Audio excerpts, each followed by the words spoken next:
Hi friends फैमिलीर kitchen हाउसे सकलके स्वागत जानिए आमी नंदिनी आज आपनादेर साथे शेयर करब भार्मिसेली फ्रूट कास्टार्ड अर्थात सेमाई दिए फ्रूट कास्टार्डेर रेसिपि। बाच्चादेर फल खाওয়ানো একটা যুদ্ধের ব্যাপার আর এই রকম ভাবে আপনারা যদি তৈরি করে দেন তাহলে দেখবেন ওরা অনায়াসে কিন্তু ফ্রুটটা খুব তাড়াতাড়ি খেয়ে নেবে, দেখতেও বেশ ভালো লাগবে এবং ওরা মজার সাথে কিন্তু এই রেসিপিটি খেয়ে নেবে। ছোট থেকে বড় সকলেরই পছন্দের এই রেসিপিটি আজই আমি আপনাদের সাথে শেয়ার করব। এই রেসিপিটি আপনারা সন্ধ্যাবেলার জলখাবারও কিন্তু ব্যবহার করতে পারেন। খুবই হেলদি এই রেসিপিটি শেষ পর্যন্ত দেখার অনুরোধ রইল। এটি একটি ডেজার্ট রেসিপি, তো সেই কারণে এটি আপনারা দুপুরে লাঞ্চ অথবা রাত্রে ডিনারের পরেও কিন্তু সার্ভ করতে পারেন। আজকের এই রেসিপিটি শেষ পর্যন্ত দেখার অনুরোধ রইল। রেসিপিটি যদি ভালো লেগে থাকে আমার চ্যানেলকে সাবস্ক্রাইব করে আমার পাশে থাকার অনুরোধ রইল আপনাদের সকলের কাছে। আর পাশে থাকা বেল আইকনটি অনে সেট করে দেবেন যাতে নতুন কোনো রেসিপি আপডেট করলে তার নোটিফিকেশন সবার আগে আপনাদের কাছে পৌঁছে যায়। তাহলে চলুন দেরি না করে ঝটপট শুরু করে দেওয়া যাক আজকের রেসিপি ভার্মিসেলি ফ্রুট কাস্টার্ড। প্রথমে একটা বাটির মধ্যে আমি নিয়ে নিচ্ছি 3 চামচ কাস্টার্ড পাউডার। এটা আপনারা যে কোনো মুদিখানার দোকানে অথবা মলে পেয়ে যেতে পারেন অথবা গ্রসারি শপেও কিন্তু পেয়ে যাবেন। এর মধ্যে উষ্ণ গরম দুধ আমি মিলিয়ে দেব এবং পাউডারের সাথে এই দুধটাকে দিয়ে বেশ ভালো করে গুলিয়ে এটাকে আমি সাইড করে রেখে দেবো পরে ব্যবহার করার জন্য। তো প্রথমে আগে আমি পাউডারটাকে এইভাবে গুলে লিকুইড করে নেব, এটা কিন্তু খুবই জরুরি। প্রথমে আগে লিকুইড করে নিতে হবে এই কাস্টার্ড পাউডারটাকে, তা না হলে দুধের মধ্যে মেশানোর সঙ্গে সঙ্গে কিন্তু লাম্প হয়ে থাকতে পারে, সেইভাবে মিশবে না। তো সেই কারণে আগে কাস্টার্ড পাউডারটাকে লিকুইড করে রেডি করে রেখে দিতে হবে। কড়াইয়ের মধ্যে আমি দিয়ে দিচ্ছি 3 চামচ মতো ঘি। এখানে কিন্তু ঘিটাই ব্যবহার করতে হবে। ঘিটাকে বেশ ভালো করে হালকা একটু গরম করে নেব, বেশি গরম করব না, হালকা একটু গরম করে নিয়ে এর মধ্যে দিয়ে দিচ্ছি হাফ বাটি মতো, মানে আমি এখানে 1 কাপ ভার্মিসেলি ব্যবহার করেছি, মানে সেমাই ব্যবহার করেছি। তারপর ঘিয়ের মধ্যে সেমাইটাকে বেশ ভালো করে লাল লাল করে ভেজে নেব। যেহেতু এটা এই সেমাইটা ভাজা না, তো সেই কারণে আমি ঘিয়ে ভেজে নিচ্ছি। আর যদি আপনারা ভাজা সেমাই ব্যবহার করেন তো সেক্ষেত্রে অল্প পরিমাণে একটু নামমাত্র ঘি দিয়ে হালকা একটু নেড়ে চেড়ে নিলেও কিন্তু হবে। তো বেশ ভালো করে আমি সেমাইটাকে লাল লাল করে ভেজে নেব। তো এখানে দেখুন সেমাইটা কিন্তু লাল লাল করে ভেজে নিয়েছি, এর থেকে বেশি ভাজবো না। এবার আমি এর মধ্যে দিয়ে দিচ্ছি 750 ml লিকুইড দুধ। আমি দুধটাকে আগের থেকে জাল দিয়ে নিইনি, কাঁচা দুধটাই আমি এখানে ব্যবহার করছি এবং সেমাইয়ের সাথে সাথেই কিন্তু এই দুধটাকে আমি জাল দিয়ে নেব। তো এবার বেশ ভালো করে একটু নাড়াচাড়া করে মিশিয়ে নেব আর দুধটাকে ফুটতে দেব যতক্ষণ না সেমাইটা বেশ ভালোভাবে সিদ্ধ হয়ে যায়, ততক্ষণ পর্যন্ত এইভাবে নাড়াচাড়া করে রান্নাটা করতে থাকবো। তো দেখুন সেমাইটা কিন্তু সেদ্ধ হয়ে গেছে। এরকম টিপ দিলেই যখন দেখবেন যে সেমাইটার মাঝখান থেকে দুভাগ হয়ে যাচ্ছে তখনই বুঝতে হবে যে সেমাইটা সেদ্ধ হয়ে গেছে। তো এর থেকে বেশি সেদ্ধ করব না। তো কড়াইতে রেখেই গ্যাসের ফ্লেমটাকে লোতে রেখে আমি এর মধ্যে এক এক করে উপকরণ মেশাতে থাকবো। সামান্য পরিমাণে একটু লবণ দিয়ে দিলাম, দিয়ে দিচ্ছি 2 থেতো করা এলাচ। আবারও বেশ ভালো করে একটু নাড়াচাড়া করে মিশিয়ে নেব আর লো ফ্লেমে কিন্তু এইভাবে ফুটতে থাকবে দুধটা। আর এর মধ্যে দিয়ে দিচ্ছি পরিমাণ মতো চিনি। আমি একটু হালকা মিষ্টি করব, তো সেই কারণে আমি আমার আন্দাজ মতোই চিনিটা এখানে ব্যবহার করলাম। আপনারা যে যেরকম মিষ্টি খেতে পছন্দ করবেন সেই অনুসারেই কিন্তু চিনিটা এখানে ব্যবহার করবেন। চিনিটা দিয়ে বেশ ভালো করে একটু নাড়াচাড়া করে মিশিয়ে নিলাম। চিনিটা গলে যাওয়ার পর এখানে আমি দিয়ে দিলাম একটুখানি আলমন্ড কুচি। আপনারা এখানে যে কোনো বাদাম মেশাতে পারেন।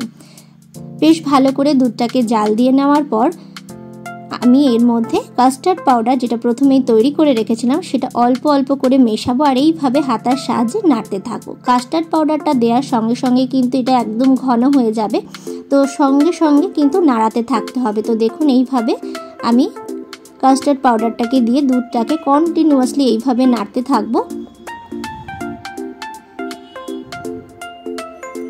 তো দেখুন গ্যাসের ফ্লেমটাকে কিন্তু একদম লোতেই রেখে দিয়েছি। তো সেমাই কাস্টার্ড কিন্তু একদম রেডি হয়ে গেছে।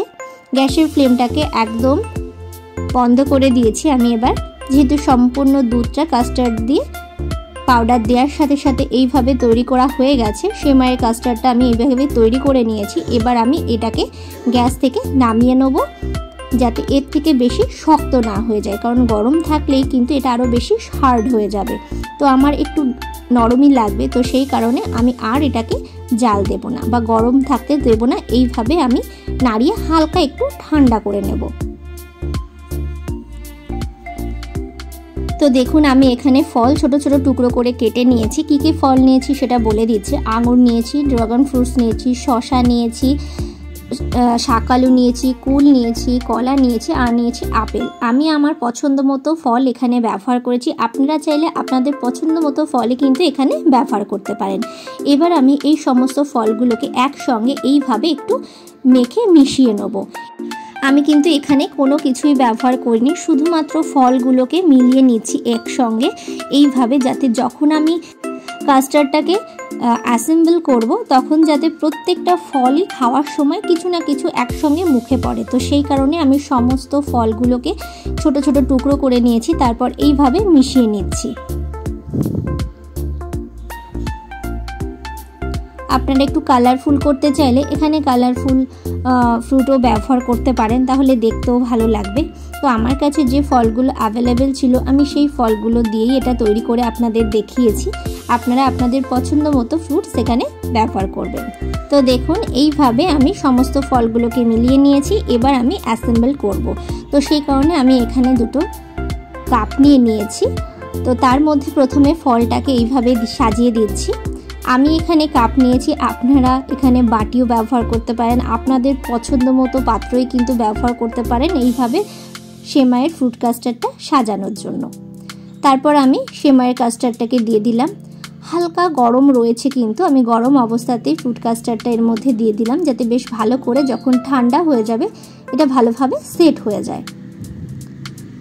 তো এইভাবে লেয়ার করে আমি ফলের সাথে সেমাইয়ের কাস্টার্ডটাকে রেডি করব। এটা কিন্তু হালকা গরম আছে, নিশ্চয়ই বুঝতেই পারছেন। তারপর আবারও ফল দিয়ে দেবো। এইভাবেই আমি লেয়ারটা তৈরি করব। এটা খেতে কিন্তু অসম্ভব সুন্দর লাগে, আর ছোট থেকে বড় সকলের কিন্তু প্রিয় একটি রেসিপি এটা বলা যেতে পারে।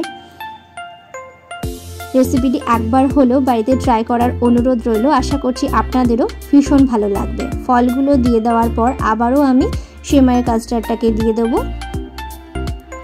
এইভাবে আমি লেয়ার তৈরি করে সম্পূর্ণ রেডি হয়ে যাওয়ার পর এটাকে ফ্রিজে রেখে দেবো 1 ঘন্টা মতো একটু চিল হওয়ার জন্য।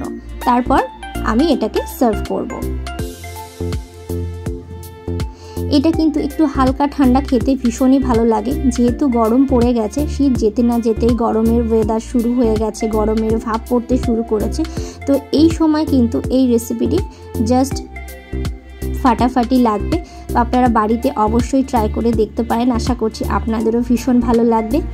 ফল দেওয়ার পর আমি আবারও ওপর থেকে একটু সেমাইয়ের কাস্টার্ড দিয়ে দিচ্ছি।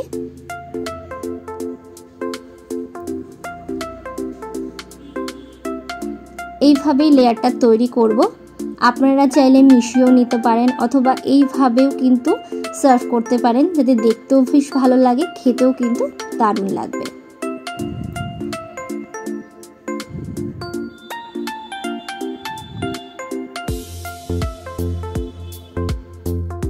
এবার আমি ওপর থেকে দিয়ে দিচ্ছি একটু আলমন্ড কুচি।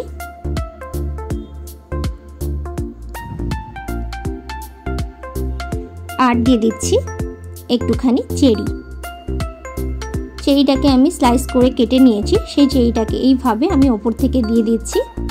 ব্যাস, ফ্রুট কাস্টার্ড একদমই রেডি। এবার আমি এটাকে 1 ঘন্টার মতো চিল করব, তারপরে কিন্তু সার্ভ করব। আজকের এই রেসিপিটি একবার হলেও বাড়িতে ট্রাই করার অনুরোধ রইল। আশা করছি আপনাদেরও ভীষণ ভালো লাগবে। রেসিপিটি বাড়িতে ট্রাই করে আমাকে কমেন্ট করে জানাতে ভুলবেন না যে আজকের রেসিপিটি আপনাদের কেমন লাগলো। রেসিপিটি যদি ভালো লেগে থাকে লাইক করবেন, শেয়ার করবেন। সকলে ভালো থাকুন, সুস্থ থাকুন, এই কামনা নিয়ে এখানেই শেষ করছি। আবারও ফিরে আসবো নতুন কোনো রেসিপির ভিডিও নিয়ে। ভিডিওটি শেষ পর্যন্ত দেখার জন্য অসংখ্য ধন্যবাদ।